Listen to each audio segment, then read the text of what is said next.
That night on the Tonight Show set, Frank Sinatra said something, and Carson's world stopped. The studio lights were hot. The audience was laughing. Doc Severinsen's orchestra had just finished the opening number. Johnny Carson sat behind his iconic wooden desk, shuffling cue cards with that familiar half-smile, ready to deliver another monologue that would make America laugh before bed. It was October 1976, a Tuesday night, and everything was going exactly as planned. Until it wasn't. Frank Sinatra walked onto that stage wearing a perfectly tailored midnight blue suit, fedora in hand, that unmistakable swagger in every step. The audience erupted. Carson stood, extended his hand, and for a moment, it was just another legendary guest on another legendary show. But then Sinatra leaned into the microphone, looked directly at Carson, and said 7 words that would freeze every person in that studio. "Johnny, I need to tell you something." Carson stopped mid-gesture. The entire studio froze. The band went silent without being told. Ed McMahon, always ready with a quip, said nothing. The cameras kept rolling because no one knew what else to do. And Johnny Carson, the man who had interviewed thousands, the man who never lost control of his show, felt his heart skip. Because Frank Sinatra never broke character. Not on live television. Not in front of 15 million viewers. Subscribe and leave a comment, because the most powerful part of this story is still ahead. To understand what happened that night, you have to understand what led to it. 3 weeks earlier, Carson had received a phone call at 2 a.m. It wasn't unusual for him to get late-night calls, producers with emergencies, network executives with demands, but this one was different. It was from a hospital in Palm Springs. The voice on the other end was calm, clinical, and delivered news that made Carson sit up in bed, wide awake.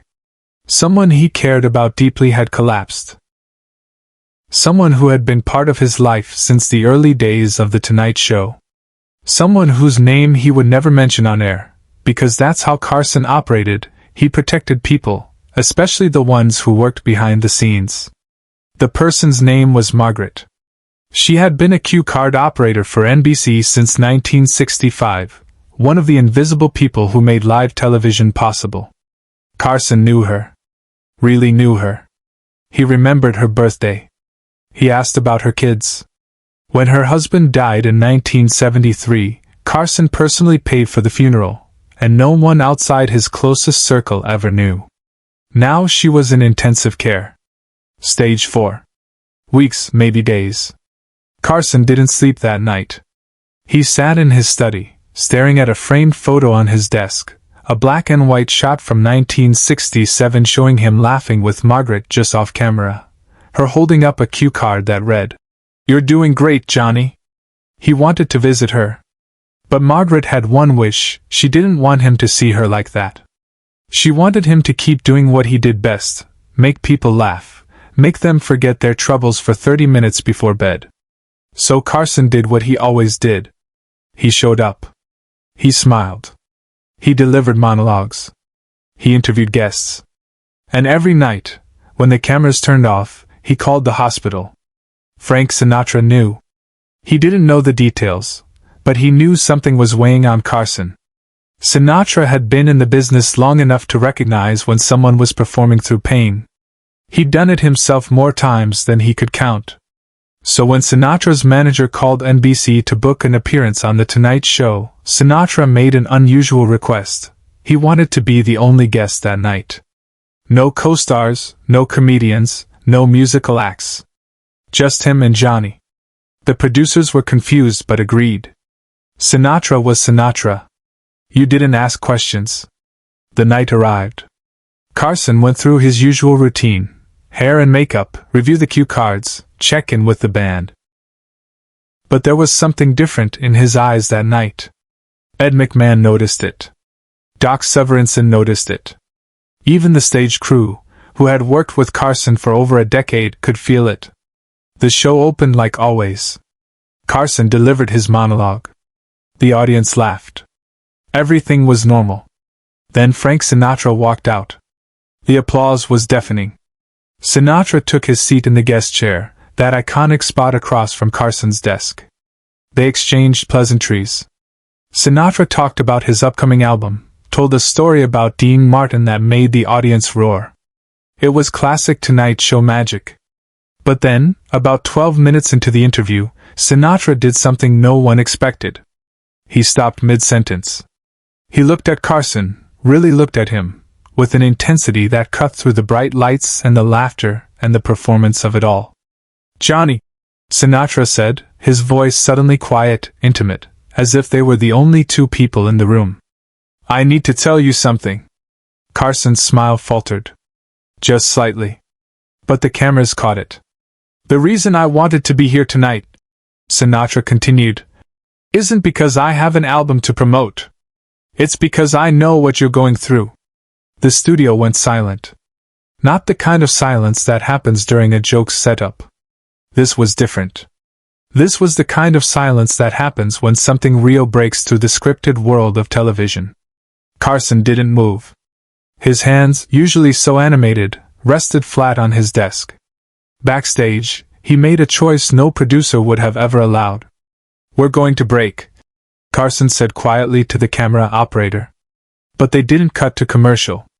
Carson waved off the producer in the booth who was frantically signaling to go to break. The cameras stayed on. "Frank," Carson said, his voice barely above a whisper. "You don't have to." "Yes, I do," Sinatra interrupted. "Because 30 years ago, I was where you are right now." What Sinatra said next wasn't scripted. It wasn't planned. It was just true. He told a story that almost no one knew. About 1946, when Sinatra's career was just exploding, when he was the biggest name in music, when the world thought he had everything. His mother had gotten sick. Cancer. In those days, they didn't have the treatments we have now. She had weeks, and Sinatra, who was performing 6 nights a week, flying between cities, recording albums, making films, he kept working. Because that's what you did. You showed up. You performed. You didn't let people down. His mother made him promise not to visit her in the hospital. She didn't want him to remember her that way. She wanted him to keep singing, to keep making people happy. So he did. But every night, Sinatra said, his voice cracking just slightly, every single night after the show, I'd go back to my hotel room, and I'd call her. Even when she couldn't talk anymore, I'd call, and the nurse would hold the phone to her ear, and I'd sing. Just for her. Songs she loved. Songs she taught me when I was a kid. The camera cut to Carson. His eyes were glistening. She died on a Tuesday, Sinatra continued. I was in Chicago. I got the call right before I was supposed to go on stage. And you know what I did? I went on stage. Because that's what she wanted. She didn't want me to stop. She wanted me to keep going, to keep bringing joy to people, even when I felt like my world had ended. The studio was completely silent now. Even the camera operators had stopped moving. So Johnny, Sinatra said, leaning forward, I know what you're carrying right now. I know what it feels like to smile when everything inside you is breaking. And I came here tonight to tell you something that took me years to understand. Carson couldn't speak. He just nodded. The people we love, the ones we lose, they don't want us to stop living. They want us to honor them by continuing. By showing up. By doing what we do best. And for you, Johnny, that's this. This show. These people. Making them laugh, making them forget their troubles for just a little while. Sinatra reached into his jacket pocket and pulled out a small, worn piece of paper. It was yellowed with age, creased from being folded and unfolded countless times. This, Sinatra said, holding it up, is the last note my mother wrote to me. 3 words, keep singing, Francis. He placed it on Carson's desk. So I'm giving you the same message she gave me. Keep going, Johnny. Because that's the greatest tribute you can give to the people who love you. But this was the moment no one in the studio, nor anyone at home, ever saw coming. Carson reached across his desk and took the piece of paper. His hands were shaking. He looked at it for a long moment, then up at Sinatra, and for the first time in the history of The Tonight Show, Johnny Carson broke. Not dramatically. Not loudly. Just quietly, authentically, humanly. A single tear rolled down his cheek. He didn't wipe it away. He didn't apologize. He just sat there, holding that piece of paper, and nodded. "Thank you, Frank," he said, his voice barely audible. The audience didn't know what to do. They had never seen Carson like this. No one had. This was the man who kept everything together, who always had the perfect joke, the perfect response, the perfect smile. But in that moment, he was just a human being, carrying grief, being seen by another human being who understood. Doc Severinsen, without being cued, softly began playing "One for My Baby" on his trumpet. Just a few notes. Gentle. Respectful.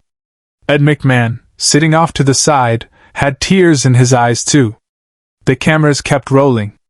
And then something extraordinary happened. One person in the audience stood up and began to applaud. Then another. Then another. Within seconds, the entire studio was on their feet, not cheering, not whooping, just applauding steadily, respectfully, in recognition of something rare and precious. Two men being vulnerable, being real, being human on live television. Carson stood. Sinatra stood. They shook hands, and then Sinatra pulled him into an embrace that lasted longer than any hug ever captured on The Tonight Show. When they finally separated, Carson turned to the camera. "We're going to take a break," he said, his voice steady now. "We'll be right back." The show did go to commercial then. But what happened during that break has become part of Tonight Show legend. Carson walked off the stage, past the cameras, past the producers, straight to his dressing room. He sat down at his makeup table and called the hospital. Margaret answered. She was weak, her voice barely a whisper, but she was there. "Did you watch?" Carson asked. "I watched," she said. "Then you know," Carson said. "I know," Margaret replied. "And Johnny?" "Keep going. Just keep going." She died 3 days later. On a Friday morning. Carson got the news right before he was scheduled to tape that night's show. He showed up. He did the monologue. He interviewed his guests. He made America laugh. Because that's what she wanted. That's what Frank Sinatra had helped him understand. The greatest tribute to the people we lose isn't to stop. It's to continue. To honor them by doing what we do best, by bringing light into the world even when our own world feels dark. Share and subscribe. Make sure this story is never forgotten. The piece of paper Sinatra gave Carson that night, the note from his mother, stayed on Carson's desk for the rest of his time at The Tonight Show. It sat in a small glass frame, just out of camera view, but always there. Always visible to him. When Carson retired in 1992, he took that frame with him. It sat on his desk at home in Malibu until the day he died. In his will, he left instructions for it to be returned to the Sinatra family. When Frank Sinatra's daughter Nancy opened the package and read the note attached, she wept. Carson had written, "This note saved me when I needed saving. It reminded me that the work we do, the joy we bring, is never just about us. It's about everyone who needs to remember that life goes on, that laughter heals, that showing up matters. Thank you, Frank, for teaching me that. And thank you, Margaret, for giving me a reason to understand it." The story of what happened that night on The Tonight Show has been told and retold over the years, often embellished, sometimes misremembered. But those who were there, the camera operators, the band members, Ed McMahon, they all say the same thing. It was the most real moment that ever happened on that show. Because for just a few minutes the performance stopped. The joke stopped. The careful distance between performer and audience dissolved. And what remained was just two men, helping each other carry what cannot be carried alone. Johnny Carson taught us how to laugh. But that night, Frank Sinatra taught Carson something even more important, that vulnerability isn't weakness. That showing up even when you're broken is the truest form of strength. And that the people we love never really leave us, as long as we keep doing what they believed we were meant to do. The Tonight Show went on for 16 more years after that night. Carson interviewed presidents and movie stars, comedians and musicians. He delivered thousands more monologues. He made millions more people laugh. But he never forgot what Frank Sinatra gave him. And neither did anyone who saw it. Because some moments on television transcend entertainment. They become something else. Something truer. Something that reminds us that behind every performance, every smile, every joke, there are real people, carrying real pain, finding real ways to keep going. And sometimes, the greatest gift we can give each other is simply this: to see each other, to acknowledge each other's pain, and to remind each other that we're not alone. That's what Frank Sinatra did for Johnny Carson on that October night in 1976. And that's why, decades later, we still remember it. Because it was real. And real is what lasts.